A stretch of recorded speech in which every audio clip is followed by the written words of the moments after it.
தேவனின் அருமையான சந்தர்ப்பத்தை நமக்கு தந்தபடி நான் தேவனின் நன்றியுள்ள இருதயத்தோடு தேவனை ஸ்தோத்தரிக்கிறேன். அருமையானவர்களே, தேவனுடைய கிருபை எவ்வளவு மேலானது என்பதை நாம் விளங்கிக் கொள்வது சால சிறந்ததாகும். தேவ கிருபையானது நம்முடைய வாழ்க்கையிலே மிக முக்கியம். 2 மனுஷர்களை பற்றி உங்கள் இடத்துல பேச விரும்புகிறேன். ஒரே மனிதன் தான், ஆனால் அவனுக்குள்ள 2 மனிதன் இருக்கான். தேவ மனிதனாக வாழ்வது ஒன்று, உலக மனிதனாக வாழ்வது 2. தேவ மனிதனாகவும் வாழ வேண்டும், உலக மனிதனாகவும் வாழ வேண்டும். தேவ மனிதனுக்கு தெய்வீக தன்மைகள் தேவை. தெய்வீக தன்மைகள் நமக்குள்ளே அடைய வேண்டும், அதை தக்க வைத்துக் கொள்ள வேண்டுமானால் தேவனுடைய பிரமாணங்களுக்கு முதலிடம் கொடுக்க வேண்டும். ஆமென். மனிதனுடைய வாழ்க்கை வேறு, அவன் உலக மனிதன். யார் ஒருவன் மனிதனை ஞானஸ்தானம் கற்று வருகிறானோ அவன் தேவ மனிதன். அபிஷேகம் பெற்று வருகிறானோ அவன் தேவ மனிதன், வேர்பிரிக்கப்பட்டவன். அவனுக்குள்ளே தேவன் மகத்தான கிருபைகளை வைத்திருக்கிறார். அதை உணர்ந்து அவர்கள் தேவ மனிதர்களாக இந்த பூமியிலே வாழ வேண்டும். கெட்டவைகளை விட வேண்டும், நல்லவைகளை பற்றி கொள்ள வேண்டும். கெட்டவைகளை விட்டு விலகிவிட வேண்டும். 1000 பேர் நம்மை குறை சொன்னாலும், நம் மேலே அவாண்ட படிகள் எல்லாம் போட்டாலும், நாம் நல்லவைகளை விடக்கூடாது, கெட்டவைகளை விட்டு விட வேண்டும். தேவனுடைய பிரமாணங்களுக்கு மாறாக இருக்கிறது எல்லாமே கெட்டவைகள் தான். தேவ மனுஷர்கள் பெரிய சிஷ்யர்களாக இருக்கிறோம். இந்த பூமியில தேவ மனிதனாக வாழ்வது மிகவும் கடினமானது. உலக மனிதர்களாக வாழ்கிறதே கடினம், நான் தேவ மனிதர்களாக வாழ்வதே அதை விட கடினம். ரொம்ப பொறுமையா இருக்கணும், சகிக்கணும். புரியுதுங்களா? சகிச்சு வாழ வேண்டும். அவசரப்பட்டு யாருக்கிட்ட எதுவும் பேசிடக்கூடாது. இதான் தேவ மனுஷனுடைய வாழ்க்கை. உலக மனுஷன் அப்படி அல்ல. எடுப்பேன் கவிப்பேன் என்றெல்லாம் பேசுவார். எகிப்திலே ஜனங்கள் பேசுறதையா, வெட்டுவேன், குத்துவேன், சூறையாடுவேன், பங்கிடுவேன் என்றெல்லாம் எகிப்தியர்கள் சொன்னார்கள். எகிப்திற்கு போனவர்கள் தேவ மனுஷர்கள். அங்கிருந்து புறப்பட்ட அவர்களை பிடிக்க வந்தவர்கள் உலக மனுஷர்கள். அவர்கள் தான் சொன்னார்கள், வெட்டுவேன், குத்துவேன், சூறையாடுவேன், பங்கிடு. உலக மனுஷர்கள். அவருடைய வாயிலே அதெல்லாம் வந்துவிடும். என்னை ஒரு நபர் சொல்கிறார், கிரிமினல், திருடாம கிரிமினல். நான் எங்க திருடனை பார்த்தானே தெரியாது. எந்த விதமான கிரிமினல் தனமும் என்னிடத்தில் இல்லை. வேணுமானா நல்லா புரண்டி பார்த்துக்கணும். எந்த கிரிமினல் சோதை எனக்கு பழக்கமும் இல்லை. எந்த விதமான கிரிமினல் புத்தியும் என்னிடத்துல கிடையாது. எனக்கு இருக்கிறதெல்லாம் தேவனுடைய வார்த்தை தான். அருமையானவரே, நான் திருடனும் இல்லை, யாருடைய பணத்தையோ கொள்ளையடித்ததில்லை, சொத்தை கொள்ளையடித்ததும் இல்லை. தேவ மனிதனாக வாழ்கிறேன். அதான் எனக்கு தேவை. யார் என்ன சொன்னாலும் சரி என்று சகித்து கொண்டு நான் என் வேலையை பார்த்து கொண்டே இருக்கேன். ஒரு ஊழியக்காரன் தான் அவன் தேவ மனிதன் என்று எப்படி அறிய முடியும்? அவனுடைய சுபாவங்களை அறிந்து பார்க்க வேண்டும். ஒரு இடத்துல சொல்லியிருக்கிறார், ஊழியக்காரங்க ஒரு இடத்துல அவனுடைய பேரை எல்லா இடத்துலையும் நல்லா கெடுத்துட்டேன். என் பேரை கெடுத்துட்டானுங்களாம். என் பேரை கெடுத்து என்னையா புரோஜனம்? கெடு நல்லா கெடுத்ததும் மனுஷன் இடத்துல என் பெயரை கெடுக்கலாம், ஆனா கடவுள்கிட்ட கெடுக்கணுமே. எவ்வளவு கேடான புத்தி உள்ளவன் என்பது எனக்கு நன்றாக தெரியும். என் பெயரு அப்பாவி ஜனங்கள் வெள்ளை அடித்ததெல்லாம் சரி என்று சொல்வார்கள். இவர்களை ஈஸியா ஏமாற்றி விடலாம். எந்த ஜனங்களெல்லாம் ஈஸியாக வஞ்சித்து விடலாம். ஆனால் திண்ணவேலை ஜனங்களை வஞ்சிக்க முடியாது, மோசம் போக்கக்கூடாது. எதையும் தெளிவாக இருப்பார்கள். பாளையங்கோட்டை ஜனங்கள், தூத்துக்குடி மாவட்ட ஜனங்கள் என்ன. ஆனால் இங்கே அப்படி கிடையாது. ஏமாந்த ஜனங்கள் யாரும் வரவர்களெல்லாம் ஏமாத்திடலாம். பொய்ய சொல்லி ஏமாத்தி விடலாம். என் பேரை யார் இடத்துலாம் போய் கெடுத்தாலும் அதை பத்தி எனக்கு கவலை இல்லை. ஆனா உன் பாச்சா என்கிட்ட பழிக்காது கண்ணு, உன் பாச்சா என்கிட்ட பழிக்காது. அதை மனதில் வைக்கும். உன் புத்தி எனக்கு தெரியும். தேவன் தான் எங்களுக்கு. கிருஷ்ணனை கண்டா நீ அந்நிய ஆர்வ உடையவன் என்பது எனக்கு தெரியும். அதான் அவங்ககிட்ட நான் பழகிறது இல்லை. உன் புத்தி எவ்வளவு கேடான புத்தி, கீழ்த்தனமான புத்தி எனக்கு தெரியும். அப்படி தெரிஞ்சா அவங்கள்ட்ட நான் பழகிறது இல்லை. எந்த ஊழியக்காரத்தை சேர்க்க பழகுமா? ஒரு ஸ்தாபனம் ஒரு ஊழியத்துல போய் ஜாயின் பண்ணணும். என்ன எதுக்குங்க ஜாயின் பண்ண சொல்றீங்க? இல்லப்பா சார் அவங்க நல்லா ஹெல்ப் எல்லாம் பண்ணுவாங்க. அவன் எந்த உபதேசத்தின் அடிப்படையிலே அவன் ஊழியம் செய்கிறான், அதுதான் எனக்கு தேவை. சபை வச்சிருக்கலாம், ஜனங்களை வச்சிருக்கலாம், உபதேச என்கிறதானே ஒரு ஒழுங்கு தேவை. எந்த உபதேசத்தின் மேலே அவன் சபையை கட்டுகிறான், எந்த உபதேசத்தை அடிப்படையாக வைத்து அவன் ஊழியம் செய்கிறான், சபையை கட்டுகிறான், இதான் எனக்கு தேவை. சபை யார் வேணா நடத்தலாம், யார் வேணா ஊழியம் செய்யலாம். இப்பதான் சர்ச்சை வச்சா நல்ல வருமானம் சார், வருமானம் தானே. ஏமாத்தி இந்த மக்களை கூட வச்சுக்கிட்டு வாங்கி சாப்பிடலாம், அதே ஒரு சாபம் தான். புரிஞ்சுங்களா? தேவன் தான் உபதேசம், என்ன விதமான உபதேசத்தை அவர் கை கொள்கிறார்கள். அவர் ஊழியத்துக்கு ஒரு உபதேசம் இருக்கா சொல்லுங்க அப்படின்னு கேட்டா பதிலே இல்லை. அந்த உபதேசத்தின் அடிப்பு எந்த உபதேசம் கை கொள்கிறார்கள் தெரியா. ஊழியம் யார் வேணாலும் செய்யலாம், தேவனே தேவையில்லை, கூட ஊழியம் செஞ்சா போதும். உங்களோட உபதேசம் சரியில்லை, நான் உங்களோட ஐக்கியம் வைக்க முடியாது. எல்லாம் வேப்பத்தான் பேசுங்க. உனக்கு என்ன உபதேசம் இருக்கு நீ அதை சொல்லி காட்டு பார்ப்போம். உபதேசமே கிடையாது, பிரசங்கம் எல்லாம் பண்ணிடலாம். உபதேசம் இல்லாத சபை சீர்கெட்டு போகும். அதான் தீர்க்க தரிசனம் இல்லாத சபை சீர்கெட்டு போகும். தேவனுடைய தீர்க்க தரிசன வார்த்தைகளை தான் எனக்கு உபதேசங்களாக வைத்திருக்கிறார். உனக்கு கடவுள் ஊழியத்தை கொடுத்தார், ஜனங்களை கொடுத்தார், பெரிய மாணவியை தந்திருக்கிறார். ஆனா உபதேசம் கொடுத்திருக்கிறார் அவனுக்கு. அந்த உபதேசம் வாங்கி இருக்கியா? அந்த உபதேசம் ஆண்டவன் தரலே, நீனும் வாங்கல. அப்ப இப்படியாப்பட்ட ஊழியக்காரரோடு எனக்கு ஐக்கியம் வைக்கிறது இல்லை. நான் வளர்ந்ததெல்லாம் சிபிஎம் ஸ்தாபனத்துல இதெல்லாம் பார்ப்பேனுங்களே. உன்னோட உபதேசம் இல்லை, உன் ஒழுங்கு இல்லை, நீ யாரையும் மறுரூபப்படுத்த முடியாது. உபதேசம் இல்லாத சபைகள் நிறைய இருக்கு. ஆனா ஐக்கியம் அவங்களோடு வைக்கக்கூடாது. பன்றிகளோட கன்றுகள் தாழ்ந்து இருக்கக்கூடாது. உபதேசம் இருக்க வேண்டும். எந்த உபதேசத்தை வைத்து நீ ஊழியத்தை கட்டுகிறார்? உன்னோட உபதேசம் ஜனங்களை மறுரூபப்படுத்துமா? உன்னோட உபதேசம் உண்மை மறுரூபப்படுத்துமா? கேடான சுவாபங்கள் உங்களுக்குள் இருக்கிறது, அவர் மேல கேச போற்றுவோம். வாங்க அருமையானவர்களே, இவளுக்கு தான் தெரியுமா கேஸ் போடுவதற்கு? உன் ஊழியம் சரியில்லை, உன் ஜீவிதம் சரியில்லை, உன் உபதேசம் சரியில்லை, உனக்கு எதுக்கியா ஊழியம்? ஊழியத்துக்கியா நல்ல கார் பங்களாவில் வாழலாம்னா அதிக ஆக்கணி அவனுக்கு தான் உண்டு. யாக்கோபு தான் சொல்றார். ஒரு படிங்க. என் சகோதரரே அதிக ஆக்கினையை அடைவோம் என்று அதிகமான ஆக்கினை அடைவோம் என்று அறிந்து உங்களில் அநேக போதகர் ஆகாது இருப்பீர்களாக.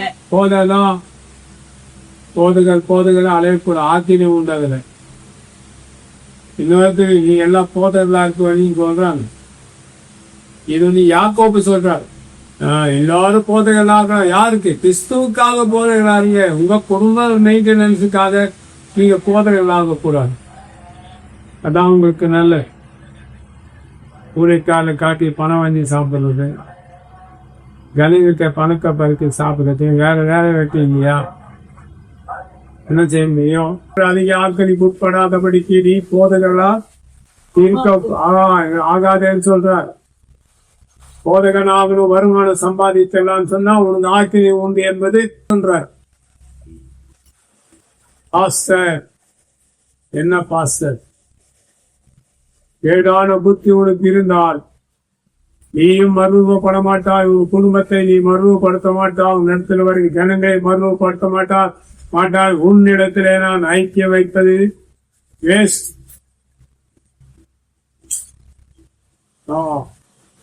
தேவனுடைய அனுக்கிரம் தான் நமக்கு தேவை. அனவசரம் ஐக்கியம் வைக்க மாட்டேன் யார் கூடும்.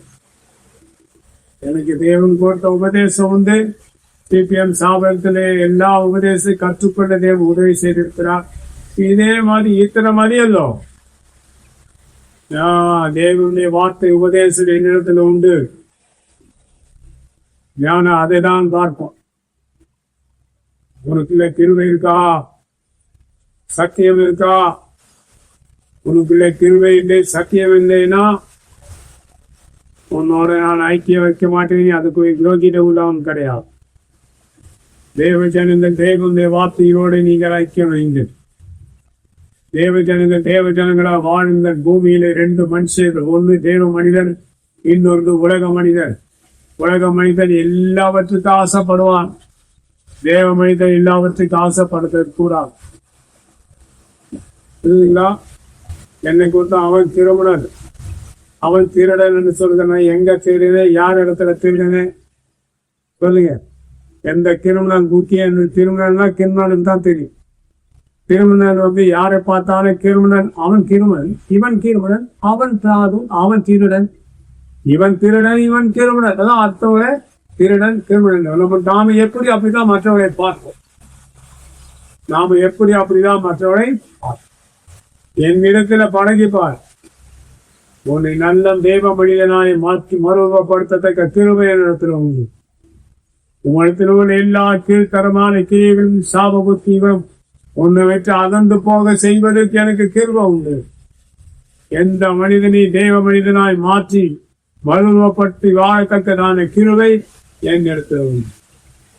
அருமையான தேவ ஜனமே, தேவனை அண்டி வாழுங்கள், தேவ கிருபை அண்டி வாழுங்கள். தேவன் ஒருபோது நம்மை கைவிட மாட்டார். ஒரு வசனம் படிக்கிறாங்களா? படிங்க அந்த வசனம். நீதிமொழிகளின் புத்தகம், நீதிமொழிகளின் புஸ்தகம் 25ஆம் அதிகாரம் 25வது 27:8 வசனம். 27:8 வசனம். தேனை மிகுதியாய் உண்பது நல்லது. தேனு தாங்க நல்லதுதான். அதை நிறைய சாப்பிட்டீங்கன்னா அது நல்லதில்லை. என் அனுபவத்தை சொல்றேன். தூத்துக்குடி மாவட்டம் நாசிரத்துல ஒரு மாமரம் எங்க ஊர்ல அந்த போயிட்டோங்க. அது 36 வருஷம் ஆச்சு.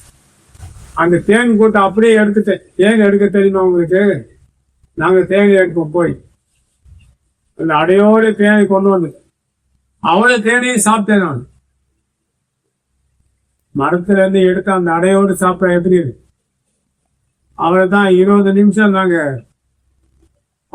வாயை கழுவிட்டு அப்படியே கட்டல்ல படுத்ததுதான். அப்படியே சொக்கிட்டு பார்த்துங்க. தூக்கம் மயக்கம் வந்துட்டு என் சிஸ்டத்துல மறக்கிறது பார்த்தா தேன் கூட்ட காணும். அங்க ஒருத்த உருட்டு கிடக்காம அவன் தான் தேன் கூட்ட எடுத்துட்டு போய் சாப்பிட்டுருப்பான். இருதயராஜ் தான் தேனை அதிகமா சாப்பிட்டு நான் பட்ட கஷ்டம் எனக்கு தெரியும். அனுபவத்துல சொல்றேன். மறுபடியும் படிக்காத வசனத்தை. தேனை மிகுதியாய் உண்பது நல்லது. தேனை வந்து நிறைய சாப்பிடக்கூடாது. தேன்ல வந்து ஒரு விதமான புளிப்பும் ஒரு கசப்பு தண்ணியும் இருக்கும். ஒரிஜினல் தேன்ல கசப்பு தண்ணி இருக்கும், ஒரு புதுவான புளிப்பு தண்ணி. இந்த சிறப்புகள் எல்லாம் மிக்ஸ் பண்றாங்க பத்தியா, அதுல இனிப்பு நல்லா தெரியும். தேவை சாப்பிட்டீங்கன்னா அவங்க சரீரத்துல இருக்கு நல்ல தேவை. தேனை சாப்பிட்டா தென்மையை தூண்டிவிடும். தேனை ஜனங்கள் ஆண்கள் சாப்பிட்டா ஆண்மையை தூண்டிவிடும். அதான் தேனோட ரகசியம். அதான் தேன் நல்லா சாப்பிட்டாலே நம்ம பலனா இருக்கலாம். ஆனா நல்ல தேன் சாப்பிடணும். நல்ல தேன்களை சாப்பிடணும். புரியுதுங்களா? கீழே படிங்க. கற்புகளை நாடுவதும் புகழ் அல்ல. கற்புகளை நாடக்கூடாது, அதெல்லாம் புகழ் கிடையாது. படிங்க. தன் ஆவியை அடக்காத மனுஷன் மதிலிருந்த பாழான பட்டணம் போல் இருக்கிறான். இன்னொரு அடி படிக்க சொன்ன கேட்கிறீங்களா? படிங்க. தன் ஆவியை அடக்காத தன் ஆவி, தன் ஆவினா என்ன இருக்கும் இங்கிலீஷ்ல? Man spirit. மனிதனுடைய ஆவிதான் தன் ஆவி, மனிதனுடைய ஆவி.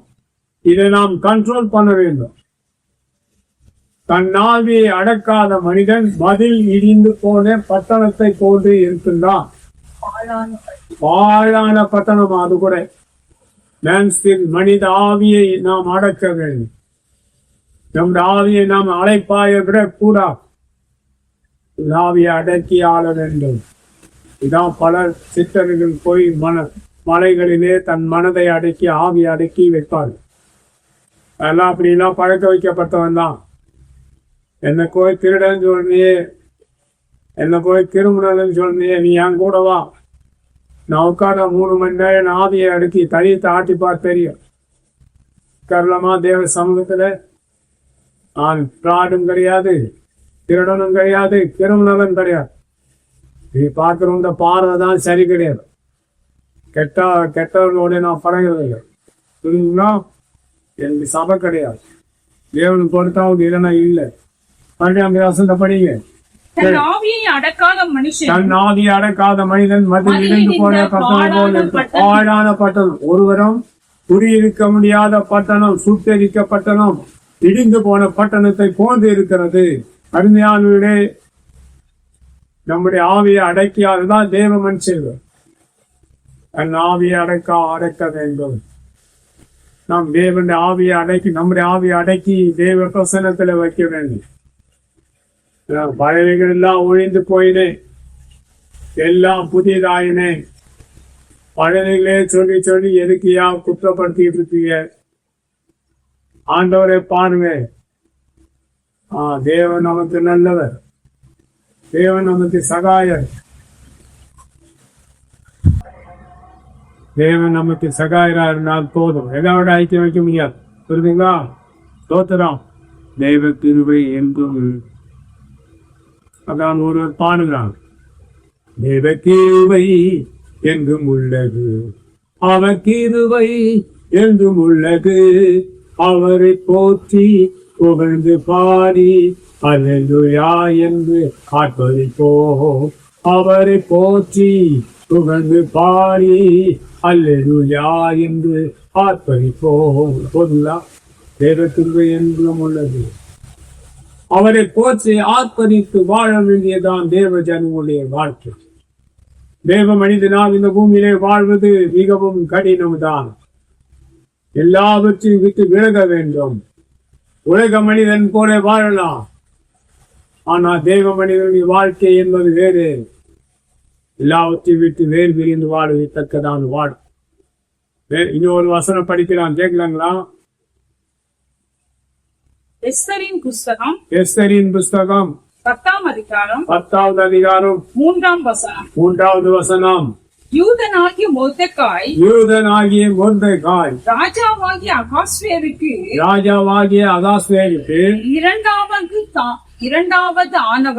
இரண்டாவது ஆனவனும் யூதருக்குள் பெரியவனும் தன் திரளான சகோதரருக்கு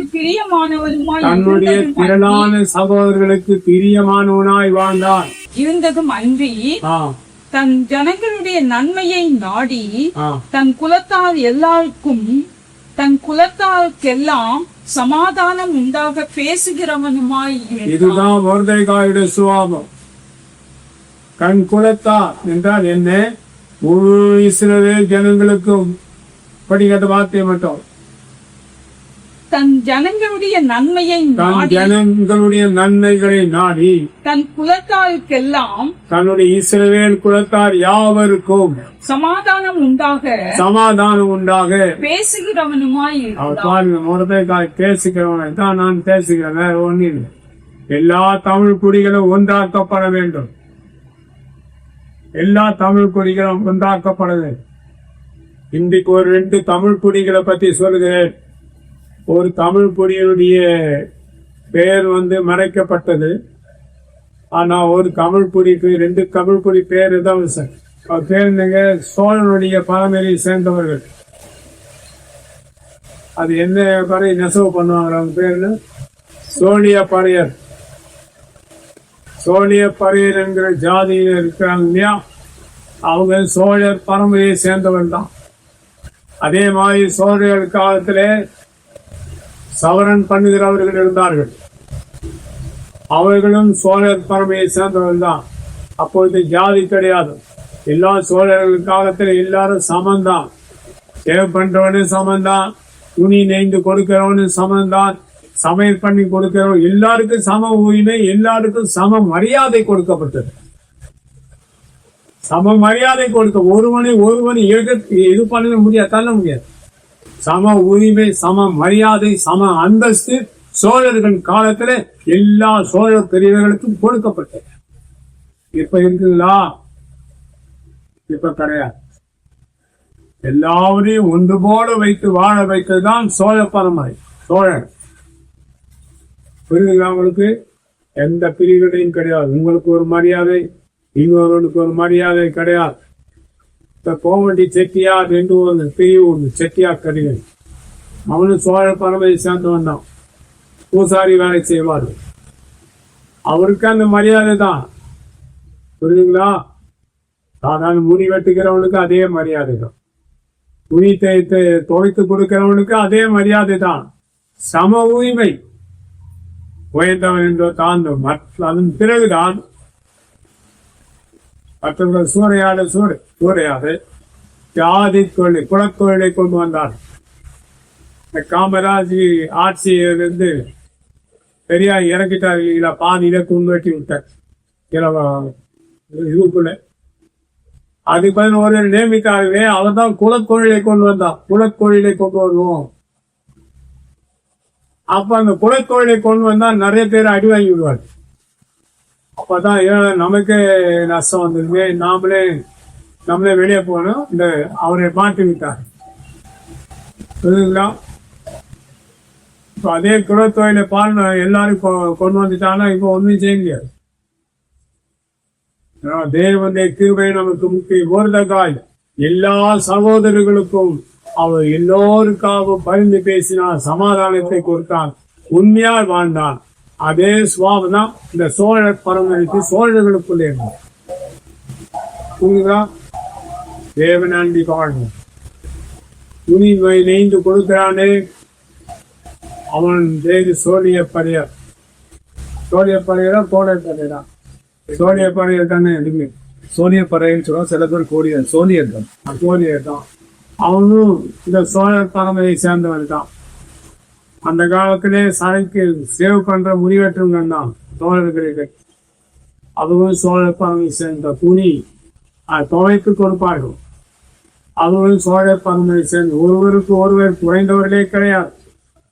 சோழர்கள் எல்லோரையும் சமமாய் வைப்பார்கள். அப்படி ஆண்ட பரம்பரை தான் அன்றைக்கு தரைமட்டமாக கிடக்கிறது. அது போன்ற ஒரு நல்ல ஒரு ஆட்சி எப்போ வரும் தெரியாது. அருமையானவர்களே, தேவனுடைய கிருபை மிகவும் மேலானது. நாம் தேவனுடைய சமத்தில் விட்டு கொடுத்து நம்மை வாழ வேண்டும். ஒருவருக்காக எப்போதுதான் தேவ சமத்தில் ஜனங்களுக்காக இருக்கு. எல்லா தமிழ் குடியிலும் ஒன்றாக்கப்பட வேண்டும். எல்லா தமிழ் குடியிலும் ஒன்றாக்கப்பட வேண்டும். உண்டானால்தான் நான் வாழ்வது சரியா இருக்கும். புரியுதுங்களா? அடுத்த ஆட்சியில் ஆகிலும் எங்க ஜனங்களுக்கு கவர்மெண்ட்ல வேலை கிடைக்குமா?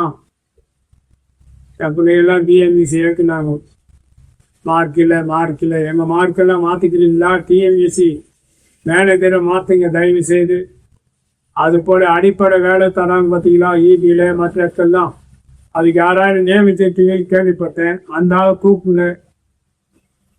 அந்த ஆளை எடுத்துட்டு அந்த ஆளுக்கு பதில் பொதுவா இருக்கிற ஒரு முதலியாரோ வேறு யாருன்னா நல்ல ஆட்களை போடுங்க. அவங்கன்னா எல்லாருக்கும் அப்பார்ட்மெண்ட் போடுற மாதிரி இருக்கு, எல்லாரையும் வாழ வைக்கிற மாதிரி. இப்ப போட்டு இருக்கிற ஆளு எப்படியோ தெரியல. அதை பார்த்து செய்ய தயவு செய்து. தேவனுடைய கிருபை இந்த உலகத்தில் மிகவும் தெரியும். எந்த மனிதனையும் மறுபடுத்தது அவசரப்படக்கூடாது. உங்களை நான் பாவம் செய்ய விட மாட்டேன். என் இடத்துல நீங்க பழகினா உங்களை நான் பாவம் செய்ய விடுவதே இல்லை. உங்களை பாவம் செய்ய விட்டால் அது எனக்கு பாவம். நான் தேவனுடைய கிருபையை நம்பி நான் வாழ்ந்து செழிக்க வேண்டும். உலக மனிதனாக வாழ வேண்டும், தேவ மனிதனாகவும் வாழ வேண்டும். போன வாரம் சொன்னேன் நீங்களா போன வீடியோல ஈஸ்டர் எங்களுக்கு மேலே ஒரு 4 கிலோ மட்டன் பிரியாணி எடுத்தேன். எல்லாரும் என்கிட்ட கேட்பாங்க, ஈஸ்டருக்கு எந்தையா சாப்பிட்டேன், கடையில தான் எனக்கு கொஞ்சம் பிரியாணி வாங்கணும், ஏன் நீ செய்யலையா என்று கேட்பார். இல்லை நான் கடையில தான் வாங்குவேன். இதுக்காக தான் சொன்னேன், தேவையெல்லாம் கிடையாது. திருநெல்வேலியில நாங்க சாப்பிட்ற ஆட்டுக்கறியா, வெள்ளாட்டு கறி டேஸ்ட் எப்படி இருக்கும், வெள்ளாடு பொட்டையாடு கறி டேஸ்ட் எப்படி இருக்கும், எல்லா செம்மறியாட்டு கிடாட்டு இறைச்சி எப்படி டேஸ்ட் இருக்கும், பட்டையாடு இறைச்சி எப்படி டேஸ்ட் இருக்கும், காட்டாடு லோன்ல கூட்டுவாங்க பார்த்தீங்களா பேங்க்ல, அந்த ஆட்டு கறி எப்படி டேஸ்ட் இருக்கும், இதெல்லாம் உங்களுக்கு தெரியும். ஒவ்வொரு மூலையில ஆடு தோலை உரித்து அங்கேயே உரித்து கிளீன் பண்ணி கொடுப்பார்கள். ஆலை கொட்டையில எங்க போனாலும் சரி கறி உரித்து ஜவ கழிச்சு கொடுப்பார்கள். உடனே எப்போதும் நான் குறைந்தபட்சம் வாரம் ஒரு 1.5 கிலோ கறி எடுப்பேன். மட்டன் கூடினா 2 கிலோ எடுத்தேன். அது அங்க உள்ள வழி எல்லாருக்குமே தெரியும். என்னை ஒருவன் பின்தொடர்ந்து வந்தான். நான் கறி வாங்கிட்டு இருக்கும் போது என்னை பார்த்துக்க அவரு 2 கிலோ கறி எடுத்துட்டாரு அவரு அப்படின்னு அவன் சொல்லியிருக்கான். அந்த கறிக்கடைக்கார பையன் சொன்னான், ஹலோ சார், அண்ணன் எப்போதும் என்கிட்ட தான் கறி இறைச்சி எடுப்பார், 1.5 கிலோ எடுப்பார், இல்லை 2 கிலோ எடுப்பார். 1 கிலோவில் 4 பீஸ் தான் போவார், 2 கிலோவில் 8 பீஸ் தான் போவார். இருந்தால் அவன் தெரியும், இங்கே தான் இறைச்சி எடுப்பார். கேட்பாருங்க அவங்களெல்லாம், நீங்கள் தான் புதுசாக வந்துருக்கீங்க, நான் வாங்கிட்டு உலக சந்தை இப்படி மற்ற எல்லாம் வாங்கிட்டு வீட்டுக்கு போகிறேன். அவன் காய்கறி மறுபடியும் வந்தான். ஒரு வாரம் போனேன். இன்னும் அவரு காய்கறி கையெழுத்தாரு. அவரை பார்த்தா நீங்க 2 கிலோ நான் சொல்ல போட்டு விட்டாங்க. என் பேரு சொன்ன பொசெல்லாம் போட்டக்கூடாது. தெரியவான் பெருமைக்கு சாப்பிடுகிறவன் அல்ல, எல்லாம் சாப்பிட்டு வாழ்ந்தவன்தான். இங்க அந்த தலைப்பாக்கட்ட பிரியாணி எனக்கு சமைக்க முடியல, அதனால தான் போய் அதை வாங்கி சாப்பிட்டேன். ஒரு சாம்பார் சாதம், இப்போ கொஞ்சமோட ரசம் சாதம், ஒயிட் ரைஸ் வச்சு ரசம் வச்சு சாப்பிட்டு பப்படம் வச்சு சாப்பிடும். அப்புறம் தயிர் சாதம். இதுக்கு என்னங்க, உருளைக்கிழங்கு, பீன்ஸு, கேரட்டு போட்டு சிக்கனை தனியாக வச்சு வேக வச்சு அதை ரெடி பண்ணி போட்டு கலந்தா ஒரு நல்ல ஒரு தொக்கு மாதிரி வந்துடும். அது தயிர் சாதத்துக்கும் சாம்பார் சாதத்துக்கும் ரசம் சாதத்துக்கும் சைட் டிஷ் வச்சு சாப்பிட்டுப்பாங்க. அது ஒரு டேஸ்டா இருக்கும். உண்ணவாய் அதான் சொல்றேன், புரியுங்களா? எல்லாம் விதவிதமாய் செய்து சாப்பிட்டு பழகினது. என் பிள்ளைகளுக்கு தெரியும் எப்படி எல்லாம் செய்து கொடுத்தேன். அருமையானவர்களே, இப்படிதான் நாங்கள் வாழ்வோம். ஆட்டு பெருமைக்கு நாங்கள் வாங்கிறது இல்லை, பெருமைக்கு சாப்பிடுகிறவனும் இல்லை. அவங்க உண்மையா பேசுவோம், உண்மையா செய்து சாப்பிடுவோம். நான் தான் சமையல் கட்டுக்கு போவேன். சமையல் கட்டு நாங்கள் தான் நெய் சாதமும் சிக்கன் தொக்கு மாதிரி பண்ணி வச்சு சாப்பிட்டா ஒரு டேஸ்ட். நெய் சாதத்துக்கு நீ கூட சாப்பிட்டு பாருங்க. நெய் சாதம் எடுத்துட்டு கடைசியில் கொஞ்சம் தயிர் சாதம் வச்சு சாப்பிடுவீங்க. தயிர் சாதமும் கொஞ்சம் மாம்பழம் வச்சு சாப்பிடுவேன். நான் ஒரு ஆனியன் பவுடா வச்சு சாப்பிடுவேன். டேஸ்ட் அப்படி ஆனியன் பவுடா, மாம்பழம், நல்ல மாம்பழமா இருக்கும். தயிர் சாதம் வச்சு சாப்பிட்டா அது ஒரு டேஸ்ட் இருக்கும், ருசி இருக்கும். பார்க்க பாருங்க, இது பெலாப்பழம் சீசன்னா நல்ல பெலாப்பழம் வாங்கி நல்லா அங்கே வச்சு சைடில் வச்சு சாப்பிட்டுப்பாங்க. அது ஒரு டேஸ்ட் இருக்கும். நான் விதவிதமாக இதெல்லாம் நல்லா சாப்பிட்டு பழகினது. நான் சும்மா பொய் சொல்லி பந்தா பண்ணுகிறவன் கிடையாது. அருமையானவர்களே, தேவனுடைய கிருபை நமக்கு போதும். எல்லாம் சாப்பிட்டுங்க, வயிற்றுக்கு தேவன் உங்களுக்கு பொறுத்துவார். ஜெபம் பண்ணாங்களா? கைத்தா சர்வதமுள்ள தேவனே, இவருடைய ஆசீர்வாதத்தை பலப்பட்டு பாதுகாவைத்தார். இயேசுவின் நாமத்தில் பிதாவே, ஆமென். கைத்தா God bless you.